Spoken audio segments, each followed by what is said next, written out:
हर हर महादेव दोस्तों, शिव पुराण में लिखा है, जब तक शिव के 12 ज्योतिर्लिंग के दर्शन न कर लो तब तक आपका आध्यात्मिक जीवन पूर्ण नहीं हो सकता। आपको यह अच्छी तरह पता होगा कि ज्योतिर्लिंग कोई सामान्य शिवलिंग नहीं है। इन सभी 12 जगहों पर शिवजी ने खुद दर्शन दिए थे और फिर वही ज्योतिर्लिंग के रूप में स्थित हो गए।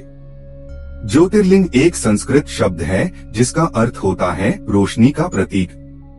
आज के इस वीडियो में हम जानेंगे कि किस जगह और कैसे स्थापित हुए थे ये ज्योतिर्लिंग। पहला है सोमनाथ ज्योतिर्लिंग।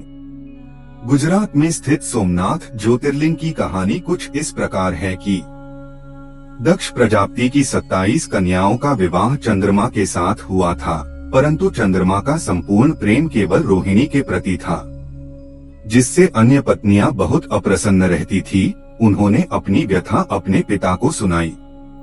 दक्ष प्रजापति ने इसके लिए चंद्रदेव को अनेक प्रकार से समझाया, किंतु रोहिणी के वशीभूत उनके हृदय पे इसका कोई फर्क नहीं पड़ा। तब दक्ष प्रजापति ने क्रोध में आकर उन्हें एहो जाने का शाप दिया। इस शाप के कारण चंद्रदेव का संपूर्ण तेज नष्ट होने लगा और पृथ्वी पर सुधा शीतलता का उनका सारा कार्य रुक गया और चारों ओर त्राही त्राही मच गई। तब जब सब देवता ब्रह्मा जी के पास ये चिंता लेकर गए तो उन्होंने चंद्रदेव को मृत्युंजय भगवान शिव की आराधना करने कहा। तब उन्होंने 10 करोड़ बार मृत्युंजय मंत्र का जाप किया। इससे प्रसन्न हो मृत्युंजय भगवान शिव ने उन्हें अमर होने का वरदान दिया, जिससे उन्हें उनका तेज तो प्राप्त हुआ, परंतु तभी से कृष्ण पक्ष में रोज उनकी एक एक कला क्षीण होकर पुनः शुक्ल पक्ष में उसी क्रम से एक एक कला बढ़ने लगी। शाप मुक्त होकर चंद्रदेव ने सभी देवताओं के साथ मिलकर शिव जी से प्रार्थना की कि जाप माता पार्वती के साथ सदा के लिए यहाँ स्थित हो जाएं। तभी से भगवान शिव माँ पार्वती के साथ वही स्थित हो गए। दूसरा ज्योतिर्लिंग मल्लिका अर्जुन है, जिसमें मल्लिका माँ पार्वती और अर्जुन प्रभु शिव है। गणेश जी ने चतुराई से धरती की परिक्रमा न लगाकर अपने माता पिता की परिक्रमा लगा ली, जिससे वे प्रतिस्पर्धा जीत गए और कार्तिकेय से पहले उनकी शादी कर दी गई। यह बात कार्तिकेय को बहुत बुरी लगी और उन्होंने निर्णय लिया कि वे कभी शादी नहीं करेंगे। फिर वे श्री शैला पर्वत पर चले गए और अपना पूरा जीवन वही व्यतीत करने लगे। तब माँ पार्वती और पिता महादेव उनसे मिलने पहुँच गए और तभी से वहाँ ज्योतिर्लिंग के रूप में स्थित हो गए। तीसरा है महाकालेश्वर ज्योतिर्लिंग। ये मध्य प्रदेश उज्जैन के रुद्र सागर झील के समीप है। वहाँ कभी राजा चंद्रसेन का शासन हुआ करता था, जो बहुत बड़ा शिव भक्त था। उस समय राजा रिपुदमन ने वहाँ हमला किया और उसके साथ राक्षस दूषण भी था, जो कभी भी अदृश्य हो जाता था। उन्होंने वहाँ की प्रजा को बहुत कष्ट दिया। तब सभी ने शिवजी को याद किया और मदद की गुहार लगाई। तब स्वयं शिवजी ने उन्हें दर्शन दिए और उनकी रक्षा की और तभी से वे उज्जैन में ज्योतिर्लिंग के रूप में स्थित हो गए। चौथा है ओमकारेश्वर ज्योतिर्लिंग। ये ज्योतिर्लिंग मध्य प्रदेश में ही नर्मदा नदी के तट पर है। पुराणों के मुताबिक यहाँ एक बार देवताओं और असुरों के बीच युद्ध हुआ, जिसमें असुरों ने देवताओं को हरा दिया। फिर सभी ने भगवान शिव की आराधना कर उनसे सहायता मांगी। भगवान शिव ने वहाँ प्रकट होकर देवताओं की रक्षा की और असुरों किया। फिर तभी से वे वहाँ ज्योतिर्लिंग के रूप में स्थित हो गए। पांचवा है वैद्यनाथ ज्योतिर्लिंग। ये झारखंड में स्थित है। एक बार दशानन रावण हिमालय पर भगवान शिव की कड़ी तपस्या कर रहा था। उसने एक एक कर अपने सभी सिर भगवान शिव को काट कर चढ़ा रहा था। जैसे ही वो अपना 9वां सिर काट कर चढ़ा रहा था, भगवान शिव वहाँ प्रकट हो गए और रावण से वरदान मांगने कहने लगे। तब रावण ने उनसे कहा कि वे चाहता है कि आप खुद लंका चलकर मेरे साथ वही रहे। तब भोलेनाथ उसकी बात मान गए और साथ ही शर्त भी रख दी कि अगर ये शिवलिंग उसने बीच रास्ते में कहीं भी रख दिया तो वो हमेशा के लिए वही स्थापित हो जाएगा। सभी देवता इससे बहुत दुखी हुए कि भगवान शिव हमेशा के लिए रावण के साथ लंका में रहेंगे। तब उन्होंने विष्णु जी से मदद की गुहार की। विष्णु जी ने ऐसी लीला रचाई कि बीच रास्ते में रावण को लघु शंका आई और वो एक ग्वाले को शिवलिंग सौंप कर चला गया। ग्वाले ने उस शिवलिंग को उसी जगह पर रख दिया और शर्त के मुताबिक वो ज्योतिर्लिंग हमेशा के लिए वही स्थापित हो गया। छठवां है भीमाशंकर ज्योतिर्लिंग। ये महाराष्ट्र पुणे के शहादरी इलाके में स्थित है। इस ज्योतिर्लिंग की कथा कुंभकर्ण के पुत्र भीम से जुड़ी है। जब उसे यह पता चला कि उसके पिता का वध भगवान विष्णु के अवतार श्री राम ने किया है, तो उसने उग्र तपस्या की और खुद पर बहुत अत्याचार किया, जिससे ब्रह्मा जी ने उसे वरदान दिया और बहुत सी शक्तियां प्रदान की। इसके बाद उसने संसार में बहुत उपद्रव मचाया और लोगों को परेशान किया। तब सभी ने शिव जी से मदद मांगी और उसका वध करने कहा।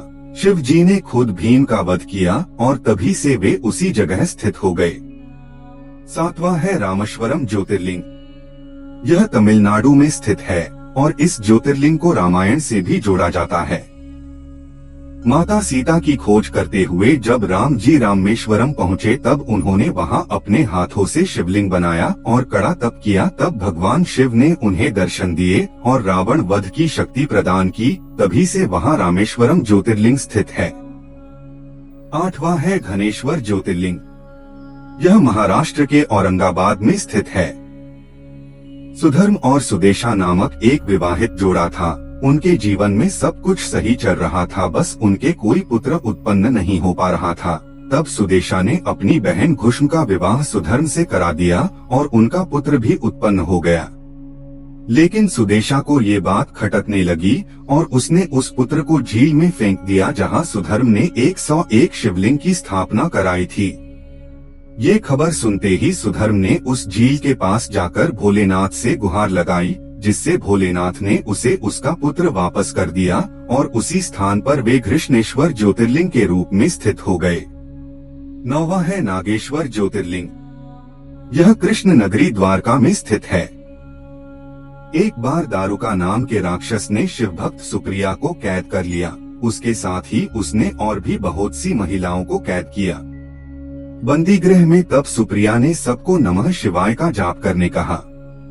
जब राक्षस को ये बात पता चली तो वो सुप्रिया को मारने पहुंचा। तब वहां स्वयं महादेव पहुंच गए और सुप्रिया की रक्षा कर उन्होंने उस राक्षस का वध कर दिया।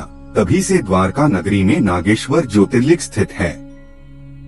10वां है काशी विश्वनाथ ज्योतिर्लिंग। वाराणसी के घाटों पर गंगा के समीप स्थित है ये विश्व प्रसिद्ध मंदिर। काशी को महादेव की सबसे प्रिय और दुनिया की सबसे पुरानी नगरी माना जाता है। शिव पुराण में लिखा है, यहाँ अंतिम सांस लेने वाले को मोक्ष की प्राप्ति होती है। 11वां है त्र्यंबकेश्वर ज्योतिर्लिंग। यह महाराष्ट्र के नासिक में गोदावरी तट पर स्थित है। कहते हैं गोदावरी नदी का अस्तित्व भी इस ज्योतिर्लिंग की वजह से है। शिव पुराण के अनुसार एक बहुत ही प्रसिद्ध गौतम ऋषि हुआ करते थे। उनको भगवान वरुण से ये वरदान मिला था कि उनके पास कभी भी अनाज की कमी नहीं होगी। लेकिन दूसरे देवताओं को इस बात से जलन होने लगी, तो उन्होंने एक गाय को उनके अनाज के ऊपर छोड़ दिया। उस गाय को देख ऋषि ने उस गाय को मार दिया। उनको बाद में इस बात का दुख हुआ और उन्होंने भगवान शिव की आराधना की। तब महादेव ने गंगा देवी को कहा कि वे ऋषि के इलाके से होकर निकलें, जिससे उनके सभी पाप धुल जाएं। इस प्रकार से वे नासिक में त्र्यंबकेश्वर ज्योतिर्लिंग के रूप में स्थापित हो गए। 12वां ज्योतिर्लिंग है केदारनाथ। चारों धाम में से सबसे प्रमुख धाम भी माना जाता है केदारनाथ। इस ज्योतिर्लिंग के सिलसिले में एक कथा काफी चर्चित है। ऐसा कहा जाता है, भगवान ब्रह्मा के 2 पुत्र थे, नर और नारायण। इन दोनों ने द्वापर युग में कृष्ण और अर्जुन के रूप में जन्म लिया था। नर और नारायण भगवान भोलेनाथ के बड़े भक्त थे, इसलिए उन्होंने बद्रीनाथ में एक स्वयं का शिवलिंग बनाया था और उसके सामने बैठकर दोनों घोर तपस्या करते थे। ऐसा कहा जाता है, उस शिवलिंग पर रोज भगवान शिव दर्शन दिया करते थे। एक दिन भोलेनाथ उन दोनों बालकों से इतने प्रसन्न हो गए कि उन्होंने दोनों से कहा कि वो कोई वरदान मांगे। तब दोनों ने कहा कि आप बस इस स्थान पर सदैव के लिए बस जाएं। भगवान शिव ने उनकी इच्छा पूरी की और इस प्रकार से केदारनाथ ज्योतिर्लिंग की स्थापना हुई। दोस्तों, ये है पूरे 12 ज्योतिर्लिंग। अगर आपको संपूर्ण शिव पुराण डिटेल में पढ़नी, सुननी या देखनी हो तो चैनल पर जरूर जाएं। हमने आपके लिए HD क्वालिटी में अवेलेबल करवा रखी है। वीडियो अगर पसंद आई है तो कमेंट में जरूर लिखें। ओम नमः शिवाय।